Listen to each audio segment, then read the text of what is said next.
Hello बच्चों, तुम लोग क्लास 9 केमिस्ट्री आज स्टार्ट कर रहे हैं एटम्स एंड मॉलिक्यूल्स।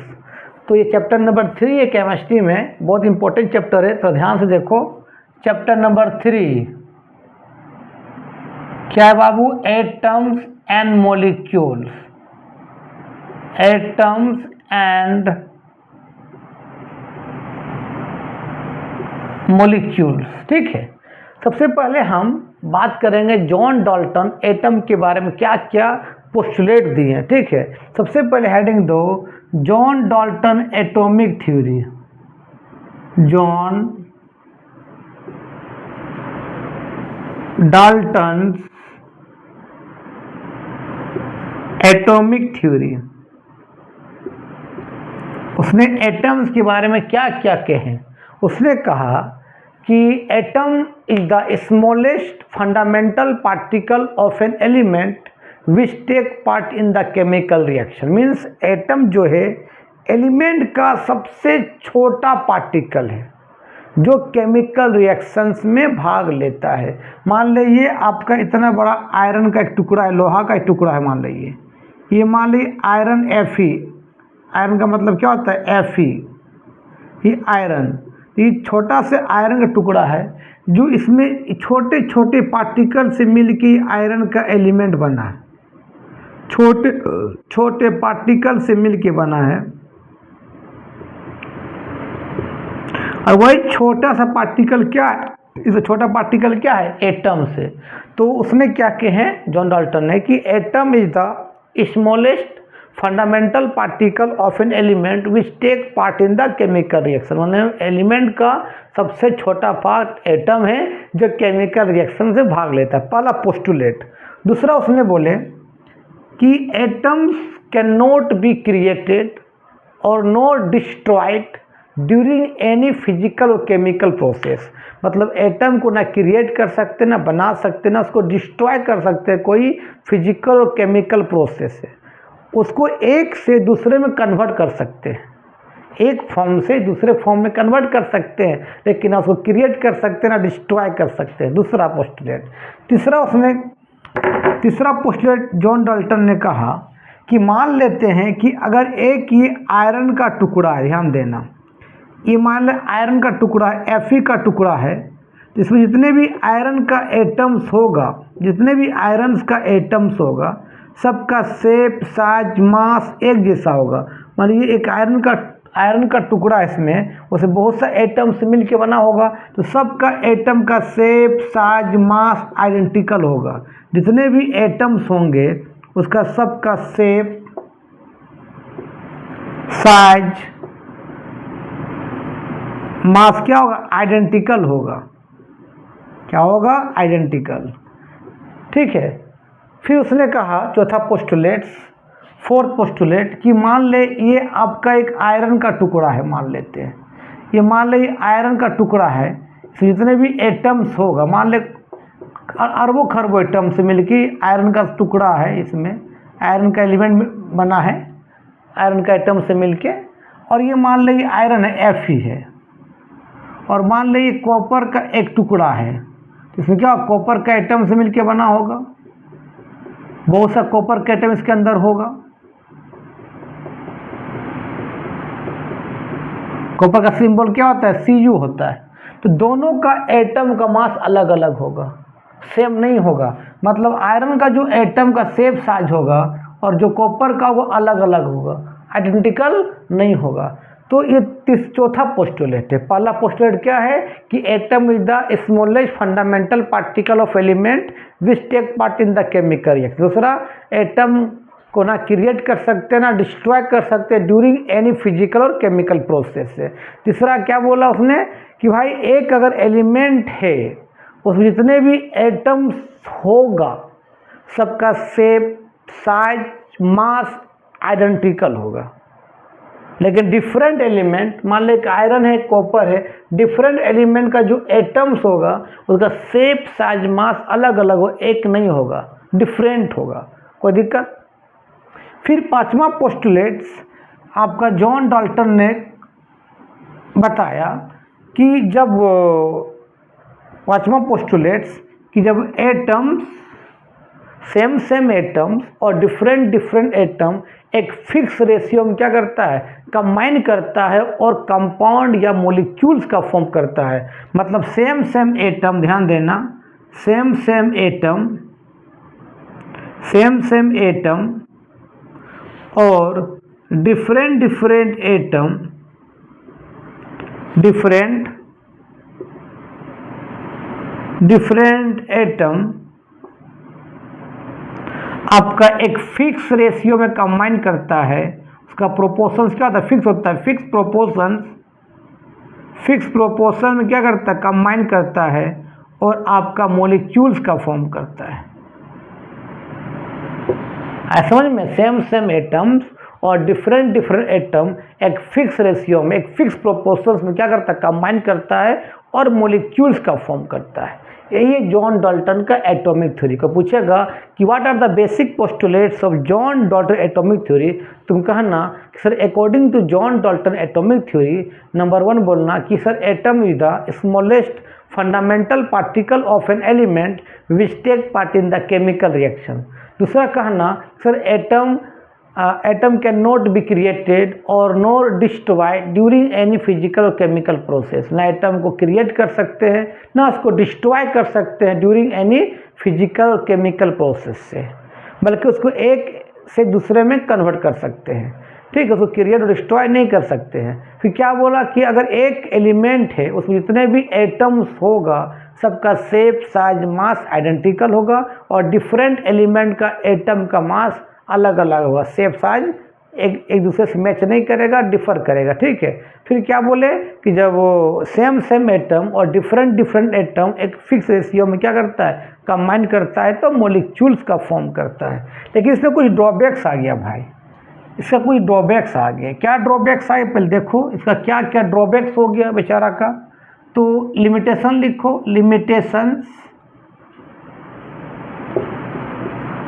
ऑफ क्या, जॉन डाल्टन एटॉमिक थ्योरी,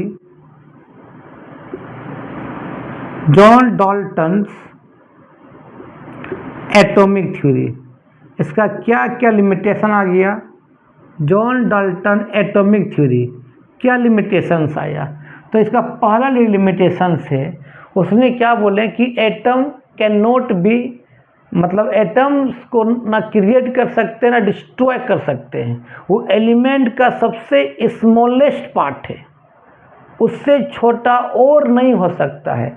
मतलब एलिमेंट जो एटम है, एलिमेंट का सबसे छोटा इकाई है, ना इसको क्रिएट कर सकते ना डिस्ट्रॉय कर सकते। वो एलिमेंट का सबसे छोटा इकाई है जो केमिकल रिएक्शन में भाग लेता है। लेकिन बाद में इसी एटम से इसको 3 भाग में बांट दिया। इसी एटम से एक भाग बांट दिया इलेक्ट्रॉन में, इसका चार्ज नेगेटिव होता है। एक बांट दिया प्रोटॉन्स में, इसका चार्ज पॉजिटिव होता है, इसका चार्ज नेगेटिव, इसका चार्ज पॉजिटिव। और एक बांट दिया न्यूट्रॉन में, जिसका चार्ज कोई चार्ज नहीं है। चैप्टर नंबर 4 से पढ़ाएंगे स्ट्रक्चर ऑफ एटम, कैसे कैसे एटम से इलेक्ट्रॉन निकाले, कैसे प्रोटॉन निकाले, कैसे न्यूट्रॉन निकाले, सब बताएंगे।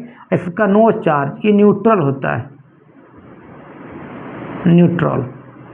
ठीक है, इसी को हम बोलते हैं सब atomic particle. That means electron, proton and neutron को हम बोलते हैं सब एटॉमिक पार्टिकल, सब एटॉमिक पार्टिकल बोलते हैं। उसने कहा कि एलिमेंट का सबसे छोटा इकाई क्या है, एटम है, उससे छोटा नहीं हो सकता। लेकिन उससे छोटा भी कर दिया, एटम से इलेक्ट्रॉन निकाल दिया, इलेक्ट्रॉन से प्रोटॉन निकाल दिया, इलेक्ट्रॉन से न्यूट्रॉन निकाल दिया।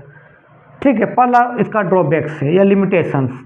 दूसरा लिमिटेशन से ध्यान देना बाबू, उसने दूसरा लिमिटेशन, उसने क्या कहा कि अगर एक एलिमेंट है उसमें जितने भी एटम्स होगा सबका शेप, साइज, मास एक जैसा होगा। लेकिन बाद में रिसर्च हुआ, पाया गया कि हाइड्रोजन एक एलिमेंट है। हाइड्रोजन है क्या बताओ, एक एलिमेंट है हाइड्रोजन। इसमें 3 तरह का एटम मिलता है हाइड्रोजन में। एक मिलता है बाबू प्रोटियम, जिसका लिखते हैं एटॉमिक नंबर 1 होता है, मास नंबर भी 1 होता है। एक होता है deuterium, deuterium atomic number 1 mass number 2, atomic number को नीचे लिखते हैं, मास नंबर को ऊपर लिखते हैं। इसको इससे भी लिख सकते हैं हम लोग सिंपली D12। एक होता है tritium, tritium atomic number 1 mass number 3, इसको ऐसे भी लिखते हैं हम लोग T13। तो भाई देखो मास एटॉमिक नंबर सेम है, मास और अलग अलग है, तो मास अलग अलग है तो उसका शेप साइज भी क्या होगा, अलग अलग होगा। लेकिन उसने क्या कहा कि अगर एक एलिमेंट है उसमें जितने भी एटम होगा सबका शेप साइज क्या होगा, सेम होगा। लेकिन यहाँ देखो तो मास अलग अलग है तो शेप साइज भी क्या हो जाएगा, अलग अलग होगा। इसी को हम बोलते हैं आइसोटोप्स बोलते हैं। मतलब आपको जॉन डाल्टन को आइसोटोप का जानकारी नहीं होगा। आइसोटोप क्या होता है, जिसका एटॉमिक नंबर सेम हो, मास नंबर अलग अलग हो। तो हाइड्रोजन का 3 आइसोटोप होता है, प्रोटियम, ड्यूट्रियम और ट्रिटियम, जिसका atomic number same, mass number अलग अलग है। फिर तीसरा ड्रॉबैक्स क्या है, ध्यान देना। तीसरा उसने कहा कि डिफरेंट एलिमेंट है उसका एटम का साइज अलग अलग होगा, साइज मास अलग अलग होगा। लेकिन बाद में रिसर्च हुआ और पाया गया कि डिफरेंट एलिमेंट का एटम का मास भी सेम हो सकता है। जैसे आपका argon, potassium, calcium different element है तो मास अलग अलग होना चाहिए। आर्गन का एटॉमिक नंबर 18, मास नंबर होता है 14, पोटासियम का atomic number 19, mass number 14, calcium का atomic 20, mass number 14। Different element है तो उसका एटम का मास भी क्या होना चाहिए, अलग अलग होना चाहिए, शेप से अलग अलग होना चाहिए। लेकिन देखो सबका मास क्या है, सेम है। डेट में एटम का साइज क्या हो गया, आइडेंटिकल हो गया। इसको बोलते हैं आइसोबार्स, इसको बोलते हैं हम लोग आइसोबार्स। मीन्स उसको आइसोटॉप्स और आइसोबार का जानकारी नहीं होगा। आइसोबार का मतलब क्या होता है, जिसका एटॉमिक नंबर अलग अलग हो, मास नंबर सेम, उसको बोलते हैं आइसोबार। जिसका एटॉमिक नंबर सेम हो, मास नंबर अलग अलग हो, उसको बोलते हैं आइसोटॉप। ठीक है, तो उसको आइसोटॉप आइसोबार का जानकारी नहीं था। उसने बोल दिया फिर कि एटम ऐसा एलिमेंट का सबसे छोटा इकाई है, इससे छोटा नहीं हो सकता है। लेकिन बाद में एटम को तोड़ दिया इलेक्ट्रॉन्स में, प्रोटॉन्स में, न्यूट्रॉन में। लिखो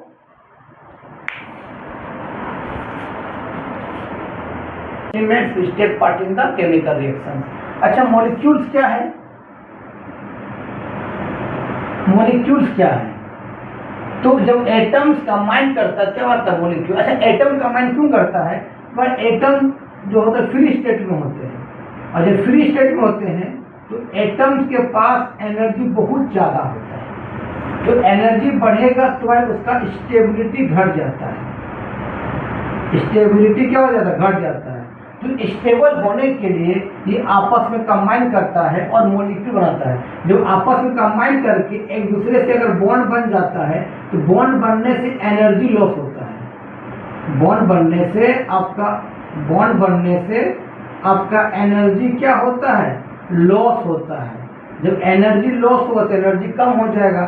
तो एनर्जी जैसे जैसे कम होगा तो उसका स्टेबिलिटी क्या हो जाएगा, वो बढ़ जाएगा।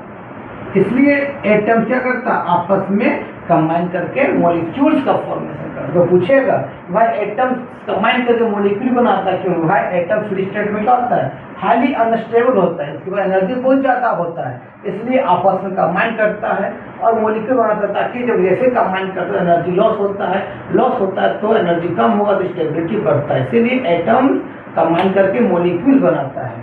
तो मॉलिक्यूल क्या है, तो बोलो combining of atoms is called molecules. Combining of atoms are called, क्या बोल सकते हैं, are called molecules. Atoms, combining of atoms are called क्या, molecules बोलते हैं। और molecules भी जो आपका होते हैं दो तरह के होते हैं। एक होते हैं homoatomic molecules, होमोएटॉमिक मॉलिक्यूल्स होते हैं, है ना। एक होता है हेट्रोएटॉमिक मॉलिक्यूल्स, हेट्रोएटॉमिक मॉलिक्यूल्स।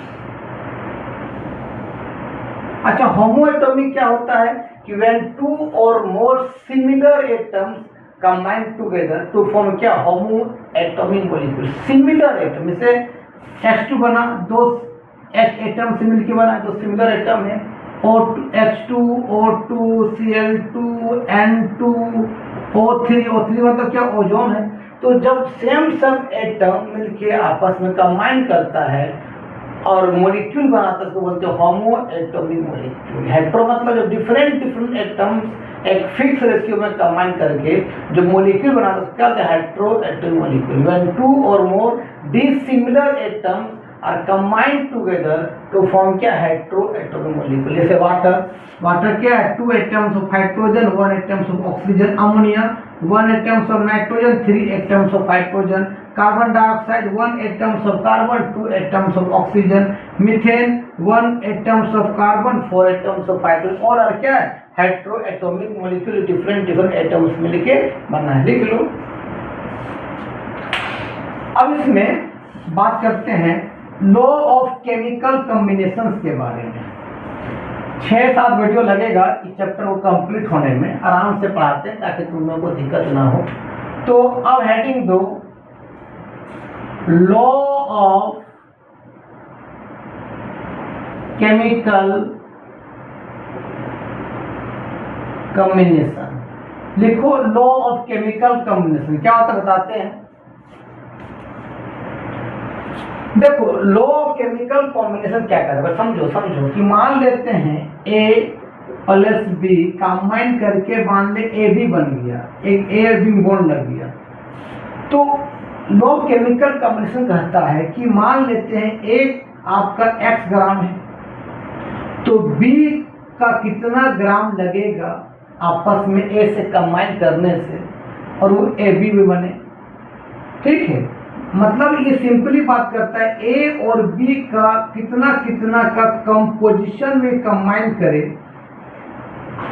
कितना कंपोजिशन में क्या करे, आपस में कंबाइन करे कि कंबाइन करके वो AB में कन्वर्ट हो जाए, मीन्स प्रोडक्ट में क्या हो जाए, चेंज हो जाए। इसी बोलते हैं लॉ ऑफ केमिकल कॉम्बिनेशन। वो बताएं कि A का अगर X ग्राम है तो B का कितना ग्राम लगेगा आपस में कंबाइन करके AB बनने में। दैट मीन्स ये बात करता है कंपोजिशन के बारे में कि A और B का कितना रेशियो है आपस में कंबाइन किया जाए कि वो AB में कन्वर्ट हो जाए, मीन्स प्रोडक्ट में कन्वर्ट हो जाए। उसी बोलते हैं लॉ ऑफ केमिकल कॉम्बिनेशन।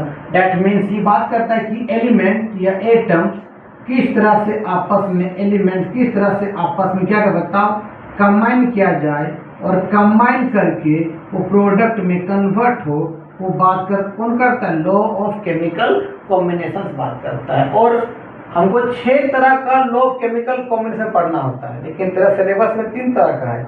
एक है law of conservation of mass, दूसरा है लॉ ऑफ डिफिनिट प्रोपोर्शन, तीसरा है लॉ ऑफ मल्टीपल प्रोपोर्शन, चौथा भी होता है लॉ ऑफ रेसिप्रोकल प्रोपोर्शन, पांचवा होता है Gay-Lussac's law and Avogadro law. 3 law अभी नहीं पढ़ना है, क्लास 11 में पढ़ना है। ठीक है, तो लॉ ऑफ केमिकल कॉम्बिनेशन जो पहला टाइप है तेरा सिलेबस में, वो है law of conservation of mass.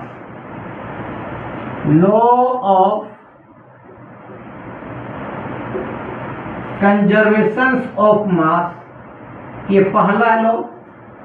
दूसरा लॉ है law of definite proportions, definite बोलो या कॉन्स्टेंट बोलो तेरा मर्जी, लॉ ऑफ डिफिनिट प्रोपोर्शंस,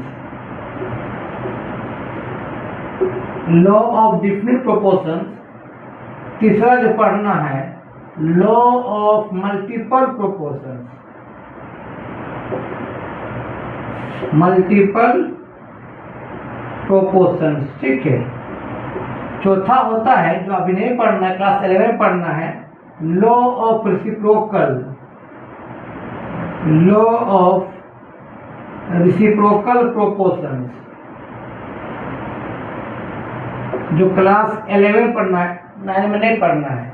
पांचवा लॉ होता है गे-लुसैक्स लॉ, ये वाई है, गे-लुसैक्स, जो अभी नहीं पढ़ना है, क्लास 11 में पढ़ना है। अभी कहाँ पढ़ना है, क्लास 11 में पढ़ना है, 9 में नहीं पढ़ना। ठीक है, छठा लॉ है एवोगाड्रो लॉ, एवोगाड्रोस लॉ, ये भी नहीं पढ़ना है, ये भी कहाँ पढ़ना, क्लास 11, मतलब 9 पढ़ना है, ये तीन गो लॉ क्लास 11 पढ़ना है। तो अब बात करते हैं पहले law of conservation of mass के बारे में। चलो हेडिंग देते हैं, law of conservation of mass क्या कहता है, पहले समझो लॉ ऑफ कंजर्वेशन मास क्या कहता है। तो हेडिंग तो पहला law of conservation of mass, ये बताने वाला साइंटिस्ट है एंटोनी लेवोजियर। एंटोनी लेवोजियर बोलते हैं, जो फादर ऑफ केमिस्ट कहलाता है। इतना क्या बताओ, फादर ऑफ केमिस्ट है। फादर ऑफ फिजिक्स कौन है, Newton. Father of biology Aristotle, और ये जो क्या फादर ऑफ केमिस्ट है कौन, एंटोनी लेवोजियर। इसने कहा था कि अगर कोई भी रिएक्टेंट से प्रोडक्ट में कन्वर्ट हो जाता है, एक से दूसरा चीज बन जाता है, लेकिन मास में कोई चेंज नहीं होता, मास रिमेन्स कांस्टेंट। किसने कहा था, लॉ ऑफ, ये एंटोनी लेवोजियर, उसी बोलते हैं law of conservation of mass. Mass constant है, मास गड़बड़ नहीं रहा है। कि मान ले अगर ए से बी बन गया, मान ले ए से बी बन गया, ए आपका रिएक्टेंट है, बी आपका प्रोडक्ट है, मास वुड बी सेम, मास में कोई चेंज नहीं होगा। तो इसी क्या लिख सकते हैं हम लोग, अकॉर्डिंग टू हिम क्या, mass of the reactant, mass of reactant should be equal to the क्या, मास ऑफ प्रोडक्ट के मास के बराबर होता है। एग्जाम्पल लिए, मान ले कार्बन किस फॉर्म में, सॉलिड के फॉर्म में है, उसको ऑक्सीजन के साथ बर्न किए, क्या बन गया बताओ, कार्बन डाइऑक्साइड गैस बन गया। तो ये रिएक्टेंट से बन गया प्रोडक्ट, एक से दूसरा चीज बन गया, लेकिन मास सेम हो। देखो तो एक कार्बन का एटॉमिक नंबर होता है, मास होता है 12। तो 12 क्या लिखें, ग्राम लिखो, यू लिखो। अब ग्राम यू क्या होता है नेक्स्ट वीडियो बताएंगे, एटॉमिक मास यूनिट बताएंगे तब समझ में आएगा। अभी ग्राम लिखो ना, एक कार्बन का एटॉमिक मास कितना होता है बता, 12 ग्राम लिखे। प्लस कितना ऑक्सीजन है, 2। एक ऑक्सीजन का एटॉमिक नंबर 8 होता है, मास कितना 16। एटॉमिक नंबर को नीचे लिखते, मास को ऊपर लिखते, तो एक का 16, 2 कितना हो जाएगा 32, तो 32 ग्राम हो जाएगा। यहाँ देखो तो एक कार्बन का कितना होता है 12, एक ऑक्सीजन का 16, 2 कितना 32, दैट मीन्स यहाँ भी कितना हो गया 44 ग्राम हो गया, यहाँ भी कितना हो गया 44 ग्राम। तो मास वुड बी सेम, इसी बोलते हैं लॉ ऑफ कंजर्वेशन। अब यहाँ बात करेंगे नेक्स्ट वीडियो में कि ग्राम कब लिखते हैं, यू कब लिखते हैं। यू को बोलते हैं यूनिफाइड मास, यूनिफाइड मास। तो जब atoms and atomic mass unit पढ़ाएंगे तब समझ में आएगा कि वो यूनिफाइड मास क्या चीज होता है। लिखो यहाँ तक पढ़ लो।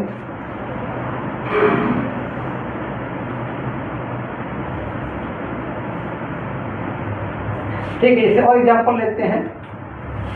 चलो जैसे मान लेते हैं हमने लिया एग्जांपल N2H2 कंबाइन किया, ध्यान देना ये N2 गैस है प्लस ही H2 गैस है, दोनों गैस के फॉर्म में है, कंबाइन किया, अमोनिया बना NH3।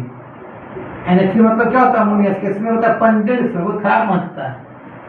तो देखो तो एक नाइट्रोजन का एटॉमिक नंबर 7 होता है, मास कितना होता है 14, तो कितना नाइट्रोजन 2 गो है, कितना हो जाएगा 28 ग्राम हो जाएगा। हाइड्रोजन एक ऐसा एलिमेंट जिसका एटॉमिक नंबर 1 होता है, मास नंबर 1 होता है, एक का कितना है 2 है, कितना हो जाएगा 2 ग्राम। यहाँ देखो तो एक नाइट्रोजन मास कितना होगा 14, एक हाइड्रोजन कितना 3, तो 3 है, एक हाइड्रोजन मास कितना होता है 1, 3 का कितना होगा 3 हो जाएगा, मतलब कितना बताओ 17 ग्राम, अरे कितना हो जाएगा बताओ 13 ग्राम। ये 30 ग्राम हो जाएगा, ये आपका 17 ग्राम। मास सेम नहीं है, इसका मतलब एटम बैलेंस नहीं है, इसलिए हम केमिकल रिएक्शंस को बैलेंस करते हैं कि रिएक्टेंट और प्रोडक्ट में एटम को बैलेंस करते हैं। अगर एटम बैलेंस नहीं है तो मास सेम नहीं होगा। और लॉ ऑफ कंजर्वेशन बात कर रहा है कि mass of reactant should be equal to mass of product, इसलिए वो केमिकल रिएक्शंस को बैलेंस करता है कि लॉ ऑफ कंजर्वेशन क्या फॉलो हो। तो बैलेंस करो, देखो एन का यहाँ 2 है, यहाँ एक एन है, एन एक ही को यहाँ 2 गो है, तो 2 लगा 2 एन, एन बैलेंस हो गया। H कितना होगा देखो, नीचे को मल्टीप्लाई होता है, 3 2 या 6 है, यहाँ 2 है, अब कितना कर दो 3 कर दो। अब ये तो बराबर नहीं हुआ था, अब देखो यहाँ बराबर हो जाएगा। अब ये 28 तो होगा ही होगा। अब कितना हो गया पर 6, एक हाइड्रोजन मास कितना होता है 1, तो 6 कितना होगा 6, कितना हो जाएगा 6 ग्राम। अब यहाँ देखो तो 2 यहाँ आ गया, एक अमोनिया कितना लिखे 17 लिखेंगे, 2 गुना 17 हो जाएगा। यहाँ देखो तो ये भी कितना हो जाएगा 34 ग्राम हो जाएगा, और ये भी आपको कितना हो जाएगा 34 ग्राम। तो मास वोल्ट भी सेम आया। इसलिए हम क्या करते हैं, केमिकल रिएक्शंस को बैलेंस करते हैं। तो पूछेगा कि केमिकल रिएक्शंस को बैलेंस क्यों करते हैं, बोलना सर लॉ ऑफ कंजर्वेशन को फॉलो करते हैं। क्यों, उसने कहा था रिएक्टेंट का मास प्रोडक्ट के मास के बराबर होना चाहिए, इसलिए हम एटम को बैलेंस करते हैं। ठीक है, लिखो।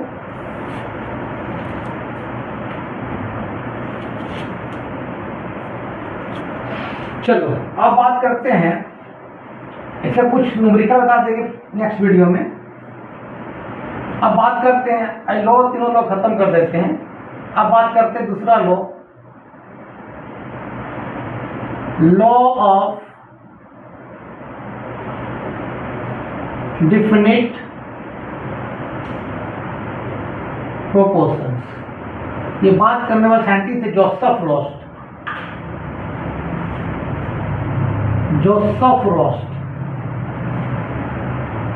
डिफाइंड होता है जोसेफ रोस्ट। इसने कहा डिफरेंट करो एक कांस्टेंट बात बराबर। इसने कहा कि कोई भी मॉलिक्यूल्स जैसे वाटर तुम कहीं से भी प्राप्त करो, नली से प्राप्त, नदी से प्राप्त करो, समुद्र से प्राप्त करो, कुआं से प्राप्त करो, तालाब से पानी प्राप्त करो, हर जगह वाटर का जो मास और वॉल्यूम का रेशियो हमेशा एक जैसा होगा। तुम इंडिया में पानी पियो या फिर फ्रांस में पियो या चाइना में पियो या अमेरिका में पियो, हर जगह जो वाटर ही है, फार्मूला H2O है, तो हर जगह उसका मास और वॉल्यूम का रेशियो कांस्टेंट होगा, फिक्स होगा। यही होता है लॉ ऑफ डिफिनिट प्रोपोर्शंस। आपको मान लिया ग्लूकोज, तो ग्लूकोज इंडिया में ग्लूकोज जो फार्मूला पढ़ेंगे C6H12O6, तो चाइना में फार्मूला वही पढ़ेंगे C6H12O6, जापान जाके वही पढ़ेंगे, अमेरिका में जाके वही पढ़ेंगे। तो हर जगह ग्लूकोज का जो हाइड्रोजन कार्बन ऑक्सीजन का जो रेशियो होगा मास और वॉल्यूम में क्या होगा, फिक्स प्रोपोर्शंस में होगा। है समझ में? यही होता है लॉ ऑफ डिफिनिट प्रोपोर्शन। जैसे मान लो H2O को तुम कहीं से भी प्राप्त करो, H2O उसका जो बाय वॉल्यूम में रेशियो होगा, वॉल्यूम में कितना हाइड्रोजन है तो 2 होगा, कितना ऑक्सीजन है 1, तो कितना 2:1 होगा। दुनिया में कहीं जाके तुम पानी प्राप्त करो, हर जगह उसका वॉल्यूम कितना होगा 2:1 होगा। अच्छा बाय मास में कितना होगा, देखो बाय मास में कितना हाइड्रोजन है, एक है, एक हाइड्रोजन का मास होता है, सॉरी 2 है, एक हाइड्रोजन का मास 1 होता है, 2 कितना होगा 2 होगा। एक ऑक्सीजन का एटॉमिक नंबर होता है 16, मास होता है 12, तो कितना हो जाएगा 12 हो जाएगा। कितना जाएगा बताइए, कितना हो जाएगा 1 सॉरी एक ऑक्सीजन का एटॉमिक नंबर होता है 8, मास होता है 16, हाइड्रोजन का एटॉमिक नंबर 1 होता है, मास नंबर 1 होता है, एक का कितना करें 2 हो जाएगा। एक ऑक्सीजन का एटॉमिक नंबर 8, मास कितना 16, कितना लिखे 16 लिखेंगे, मीन्स कितना हो जाएगा बताओ 1/8 हो जाएगा, मीन्स कितना होगा 1:8 होगा। ऐसा समझ में? कहीं भी जाओ पानी का रेशियो कितना होगा, मास में 1:8 होगा, वॉल्यूम कितना होगा 2:1 होगा, लिख लो। उसी तरह CO2 सांस छोड़ो CO2 गैस निकलेगा, मोमबत्ती जलाओ CO2 गैस निकलेगा, कार्बन पेड़ पौधा जलाओ लकड़ी जलाओ क्या निकलेगा CO2 गैस जलेगा। तो हर जगह CO2 का जो मास और वॉल्यूम का रेशियो सेम प्रोपोर्शन में होगा, फिक्स्ड होगा। जैसे CO2 का बाय वॉल्यूम बताओ, बाय वॉल्यूम में कितना होगा, बाय वॉल्यूम में कितना कार्बन, एक कार्बन, तो एक वॉल्यूम ऑक्सीजन कितना 2, तो 1/2, तो 1:2 होगा। अच्छा बाय मास में कितना होगा, देखो बाय मास कौन है कार्बन का एटॉमिक नंबर 6 होता है, मास नंबर 12 एक का 12, एक ऑक्सीजन का मास नंबर कितना होता है 16, 2 कितना 32 हो जाएगा। इसको सॉल्व करना तो आपका 3/8 आएगा, में कितना आएगा 3:8 होगा। यही होता है लॉ ऑफ कांस्टेंट या डिफिनिट प्रोपोर्शन, लिख लो। चलो ये समझ में आ गया। नेक्स्ट बात करते हैं, लास्ट है लॉ ऑफ द वीडियो लंबा हो गया है, इसके लिए सॉरी। नेक्स्ट बात करते हैं लॉ ऑफ मल्टीपल प्रोपोर्शन। ये बात किए थे जॉन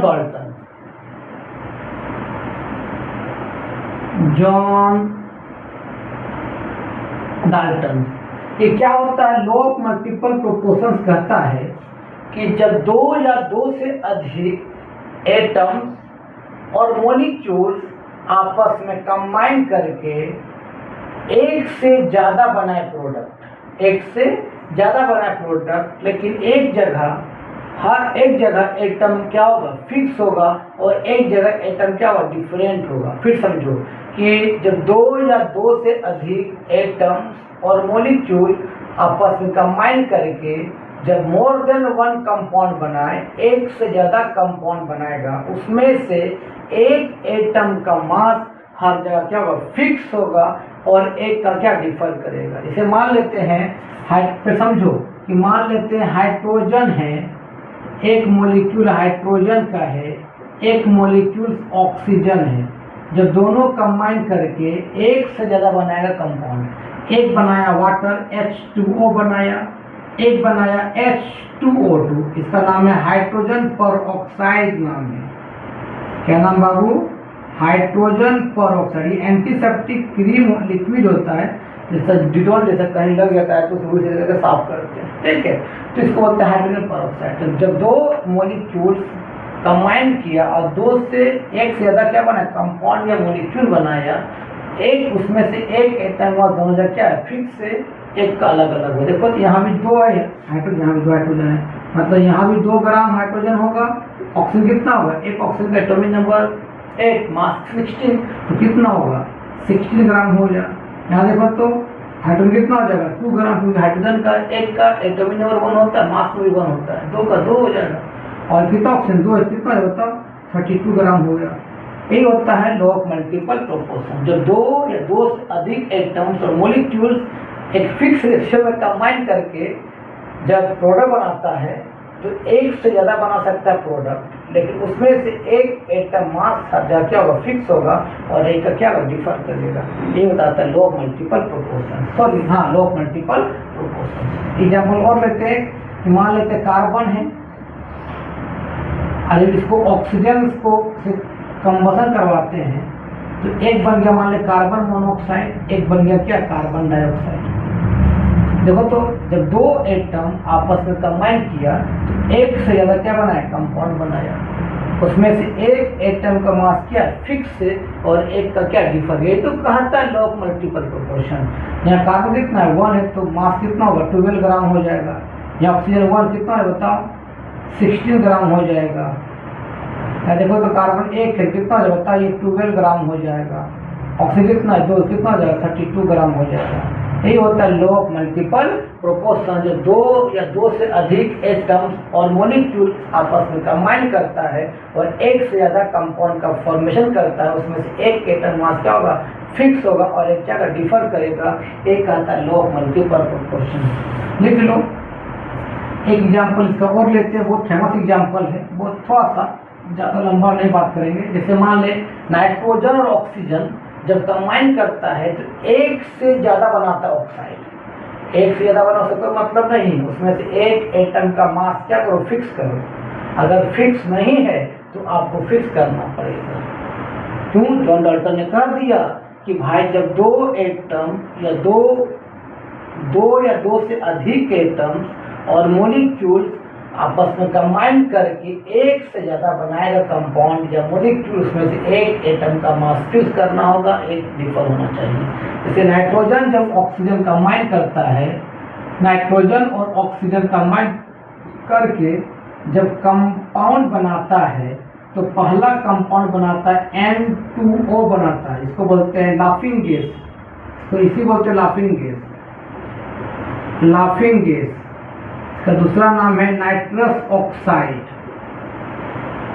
नाइट्रस ऑक्साइड। इसको अगर छिड़क देंगे तो हंसते रहेगा पागल जैसा, है ना। ये कितना नाइट्रोजन, 2 को, एक नाइट्रोजन का मास होता है 14, 2 कितना हो जाएगा वो नाइट्रोजन 28 हो जाएगा। कितना ऑक्सीजन है, एक वो कितना हो जाएगा 16 हो जाएगा। फिर नाइट्रोजन ऑक्सीजन कंबाइन करता है तो एक बनाता है NO, जिसको बोलते हैं नाइट्रिक ऑक्साइड, नाइट्रिक ऑक्साइड बोलते हैं। इसमें नाइट्रोजन एक हो तो मास कितना हो जाएगा 14 हो जाएगा, एक ऑक्सीजन कितना हो जाएगा 16 हो जाएगा। फिर नाइट्रोजन और जब ऑक्सीजन ये बनाया, फिर नाइट्रोजन ऑक्सीजन कंबाइन करता है तो एक बनाता है नाइट्रोजन डाइऑक्साइड NO2। जब नाइट्रोजन कितना है, एक है, तो एक नाइट्रोजन का मास कितना 14 होता है। 14 कितना ऑक्सीजन 2 है, कितना हो जाएगा 32। एक ऑक्सीजन मास होता है 16 होता है, 2 का 32 हो जाएगा। फिर कंबाइन करता है नाइट्रोजन ऑक्सीजन तो एक बनाता है बाबू N2O5 बनाता है, जिसको बोलते हैं नाइट्रोजन पेंटऑक्साइड बोलते हैं। कितना नाइट्रोजन 2 है, कितना हो जाएगा 28 हो जाएगा। एक ऑक्सीजन कितना होगा 16, तो 16 होता है एक ऑक्सीजन का, कितना 5 है, कितना हो जाता है 18 होगा।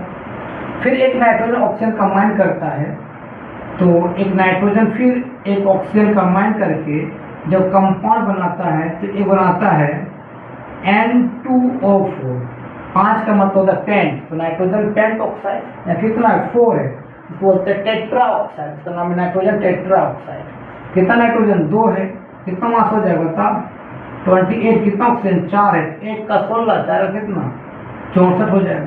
देखो तो यहाँ पर क्या है, जब दो एटम आपस में कंबाइन करके एक से ज़्यादा बनाए कंपाउंड, उससे कोई मतलब नहीं, उसमें से एक एटम मतलब हो जाए फिक्स और एक डिफर। देखो तो यहाँ भी 28, यहाँ भी 28 नाइट्रोजन का, यहाँ 28, मतलब 2-3 जगह सेम है लेकिन 2 जगह डिफर है। क्या करना पड़ेगा, सेम करना पड़ेगा, क्योंकि एक एटम मास फिक्स होना चाहिए, एक डिफर होना चाहिए। इसे क्या करो 2 से मल्टीप्लाई कर दो, कितना हो जाएगा 28। जब इसको 2 से मल्टीप्लाई, इसको भी 2 करना पड़ेगा, कितना हो जाएगा 32 ऑक्सीजन हो जाएगा। अब देखो तो यहाँ देखो तो यहाँ 40, इसे 2 से मल्टीप्लाई कर दो तो कितना हो जाएगा 28, इसको 2 से मल्टीप्लाई कर दो कितना हो जाएगा 64। अब देखो तो इसका भी 28 हो गया, इसका भी 28, इसका भी 28, इसका भी 28, इसका भी 28, मतलब एक एटम मास फिक्स हो गया, एक अपना डिफर कर दिया। इसी बोलते हैं लॉ ऑफ मल्टीपल प्रोपोर्शंस। अगर सेम नहीं, एक जब 2 एटम आपस में कंबाइन करे और एक से ज़्यादा बनाए प्रोडक्ट और उसका मास आपका अलग अलग हो रहा है, तो एक का आइटम का मास फिक्स कीजिए और एक अपने आप डिफर हो जाएगा। ये होता है लॉ ऑफ मल्टीपल प्रोपोर्शन की जब 2 एटम या 2 से अधिक एटम और मॉलिक्यूल आपस में कंबाइन करके एक से ज़्यादा बनाए प्रोडक्ट, उसमें से एक एटम मास फिक्स होगा और क्या का डिफर करेगा। तो आज के वीडियो ही समाप्त करते हैं। वीडियो अच्छा लगा तो देखो, अच्छा बच्चा लोग को फॉरवर्ड करो, थोड़ा कॉपरेट करो। तुम लोग को अगर धनबाद गोमो में हमसे कोचिंग पढ़ने चाहते हो, फिजिक्स केमिस्ट्री मैथ बायो, हम लोग एक इंस्टीट्यूट खोलने वाले हैं। इसमें केमिस्ट्री हम पढ़ाएंगे, फिजिक्स के अलग टीचर होंगे, मैथ के अलग होगा, बायो के अलग होगा, इंग्लिश के अलग होगा, CBSE ICSE बोर्ड को। तुम लोग को इस नंबर हमें कॉल कर सकते हो। आपका मेरा नंबर 96 आपका 93143506। ठीक है, तब तक के लिए बाय बाय।